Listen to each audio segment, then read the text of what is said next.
La música está presente desde que nacemos en nuestras vidas. Desde niños, alguien nos acerca una melodía para calmarnos y cantamos en nuestros primeros años de aprendizaje en las aulas de todo el planeta. A medida que crecemos, todo se encuentra envuelto en una banda sonora de vida. No existe una vida sin sonidos alrededor.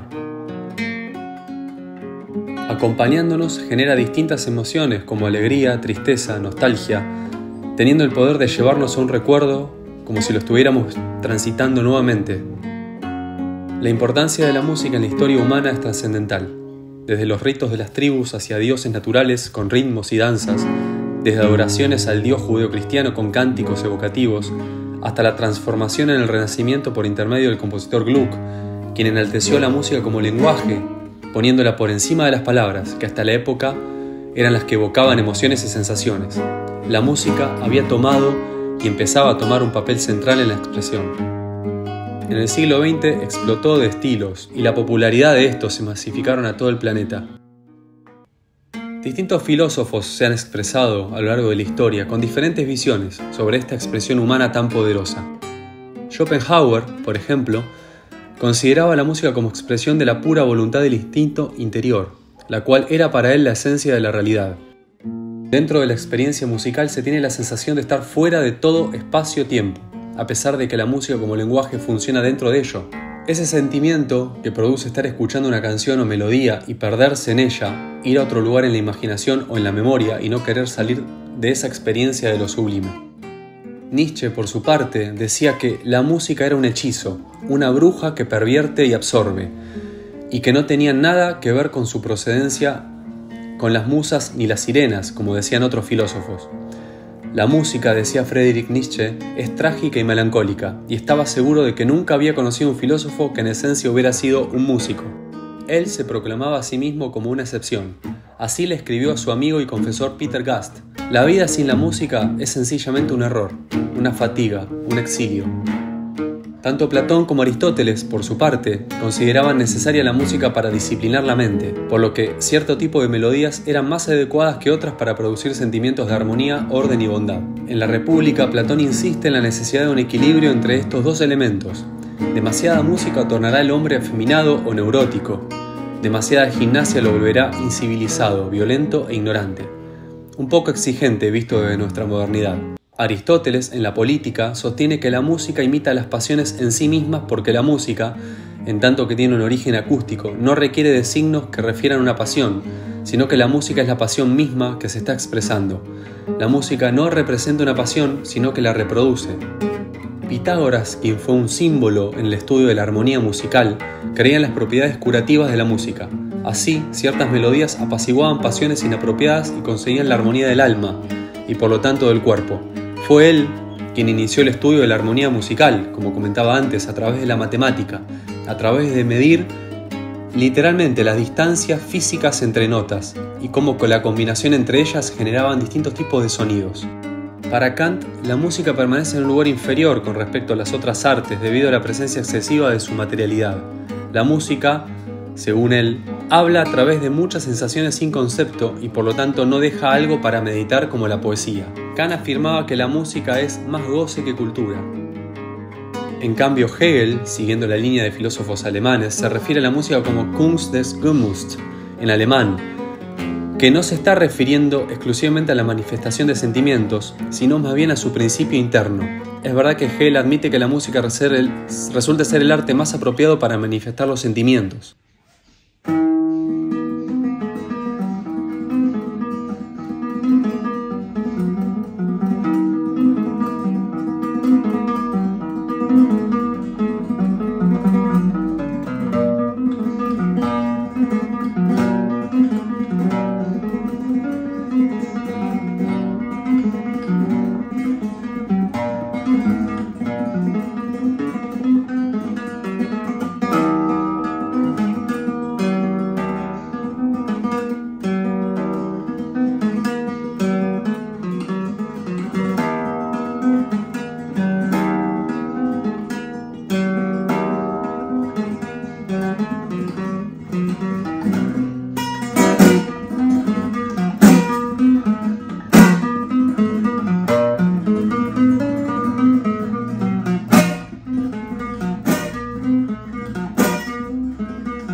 Este arte tan increíble nos traspasa y nos ayuda a liberar la creatividad, nos acompaña y nos hace vivir experiencias de vida que sin sonidos estarían vacías. La música, tal como se afirmaba en el romanticismo, es algo abstracto, que tiene vida propia, que termina estando fuera de toda descripción objetiva, siendo así una expresión puramente directa. La subjetividad de lo que nos pasa a cada uno con una melodía abarca tanto personal que no se puede definir fácilmente, pero a su vez hay algo en común en nuestro cerebro y nuestros sentidos que captan e interpretan de cierta manera en nuestro cuerpo a la música. Entonces, ¿qué es específicamente la música? ¿Por qué nos genera lo que nos genera? Para mí la música es el lenguaje de mi vida. Es parte de mí. Me acompaña desde que soy niño y me acompañó siempre. Y lo que me produce escuchar música desde que soy chico es como un traspaso. Me hace imaginar un montón de cosas. Me genera emociones, memoria, ideas, alegrías. Me sumerge en sensaciones, melancolía. La siento mucho y es un acompañamiento que estuvo desde siempre, y literalmente en cada proceso de mi vida estuvo la música, y desde que empecé a tocar un instrumento y a ser músico es parte de mi vida. No podría imaginar una existencia sin música, sin escuchar música y sin tocar un instrumento. No sé qué hubiese hecho. En muchos momentos que lo necesitaba y que sentía las ganas de tener ese vínculo apoyándome la guitarra conmigo y sentir la vibración de las cuerdas y las notas y las manos, y que ese sonido traspase por mis oídos a mi sistema nervioso y que empiece a sentir lo que sentía, me empezó a generar eso, un vínculo con el instrumento, y ya pasó de la música al vínculo con el instrumento y a crear música. Empezó a ser como una relación de amor-odio con el instrumento, porque tocar bien un instrumento de a poco, cada vez que se dedica uno a hacerlo cada vez mejor en lo posible, no es fácil, y empieza en momentos a amarlo, a odiarlo, después es solo odio porque no salen las cosas y complica, y es difícil. Necesitas tiempo, hábitos, dedicación para uno a estudiar y que salga bien, hasta que sale y pasa a solo amor, y ya empezás a entender al instrumento como un vínculo cualquiera, cómo funciona ese instrumento y cómo hacer para generar eso, para generar música y que no se genere odio, que no complique las manos, que el sonido no se ensucie, o entender cómo funciona y cómo leer el instrumento. Para el neurólogo e investigador Roberto Amador, el hecho de que las áreas cerebrales que controlan y ejecutan el movimiento respondan de manera específica a la música podría sugerir que ésta se desarrolló para promover el movimiento colectivo, algo que le confiere un valor evolutivo para la consolidación de comunidades unidas. Otros estudios sugieren que la influencia de la música sobre el cerebro humano surgió por la capacidad que tienen los ritmos y la sonoridad de involucrarse de manera íntima con áreas destinadas a las emociones, el lenguaje y el movimiento, al punto de que logra ponerlas a actuar simultáneamente. En palabras de Amador, la música es uno de los factores que produce más placer, condicionado por un circuito cerebral que gestiona respuestas fisiológicas ante estímulos emocionales, medidos por dopamina, hormona ligada a las llamadas recompensas cerebrales. Un análisis de la Universidad de Florida dice que a nivel cerebral la música parece descomponerse y actuar sobre diferentes áreas en las que se generan efectos que se manifiestan en las reacciones que la gente tiene al escuchar una canción. El vínculo con un instrumento más allá de la música es algo de un nivel, creo, por lo menos yo lo siento así, de algo en un nivel diferente de vínculo, porque cuando tocas un instrumento y lo entendés y empezás a hablar con ese lenguaje musical, que dentro de mi punto de vista es superior al lenguaje oral, escrito, el lenguaje verbal, el lenguaje que utilizamos para comunicarnos, ya sea verbal o físico, con las señas. La música tiene algo que conecta directamente con nuestro sistema nervioso a través del cerebro y nuestro oído que ingresa el sonido, y conecta con algo interno que yo no lo puedo decir con mis palabras, y que va directamente a fibras y lugares donde nada puede llegar. Y hacerlo uno mismo con un instrumento es algo hermoso. Es muy lindo. El estudio indica, por ejemplo, que el ritmo actúa sobre las cortezas frontal izquierda y parietal izquierda, y en el cerebro derecho. El tono impactaría en la corteza prefrontal, y el cerebelo y el lóbulo temporal, y la letra en las áreas de Broca y de Wernicke, el área del lenguaje, los núcleos caudado y accumbens, y en el área prefrontal, todos ligados con las emociones. Robert Satorre, fundador de Cerebro, Música y Sonido, un laboratorio de investigación en Canadá, dice que todo comienza en el oído al escuchar una canción. El estímulo se transmite por el tronco cerebral, llega a la corteza auditiva y desde allí se reparte a las áreas antes descriptas y a las zonas de almacenamiento musical, porque la respuesta cerebral a los sonidos está condicionada por lo escuchado anteriormente. Yo recuerdo la primera vez que vi tocar a un músico delante mío, tendría 8 años, era chico, en la escuela, y estaba tocando una guitarra, estaba tocando bien, y yo lo primero que sentí fue esto que me obnubiló la guitarra, sentí como un embrujo de ¿qué es esto? Era más allá de lo que estaba, de tener un instrumento adelante mío, y me dije a mí mismo, yo quiero tocar eso, quiero tocar así, quiero aprender, quiero tocar ese instrumento, quiero entenderlo, quiero hacer música. Y ahí empezó todo, nunca paré, y siempre sentí que tenía una hipersensibilidad para la música, que me hacía bien estar en ese espacio con esa guitarra, escuchando música o tocando, y que me generaba cosas que nada me las generaba. A mí me encanta esa visión holística de hacer distintas actividades.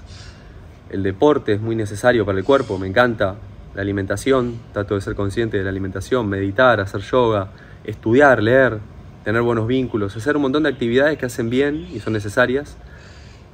Pero lo que pasa con la música, después de probar todas las actividades y hacer varias, la música a mí me genera que llega a lugares donde nada puede llegar. Llega a momentos y a espacios del cuerpo, de la mente y del ser que no llega a nada. Existe la disciplina musicoterapia, que a través de la utilización clínica de la música busca activar procesos fisiológicos y emocionales que permiten estimular funciones disminuidas o deterioradas y realizar tratamientos convencionales. Se han observado importantes resultados en pacientes con trastorno del movimiento, dificultad en el habla, producto de un accidente cerebrovascular, demencias, trastornos neurológicos y en niños con capacidades especiales, entre otros. La capacidad que tuvo el ser humano para crear el lenguaje musical, la armonía, la melodía, esa conexión entre notas y tiempo para que con el sonido genere todas estas sensaciones combinados, es algo realmente de lo más grande que ha hecho el ser humano a lo largo de la historia y que llega hasta hoy vigente y nunca se termina, y no hay persona en el planeta que no sienta algo con un ritmo, una melodía, un sonido, con algo que lo lleve a algún lugar. Y de lo filosófico, ¿por qué me siento identificado con una letra? ¿Por qué esta melodía me traspasa? ¿Por qué me identifico tanto con tal o cual artista?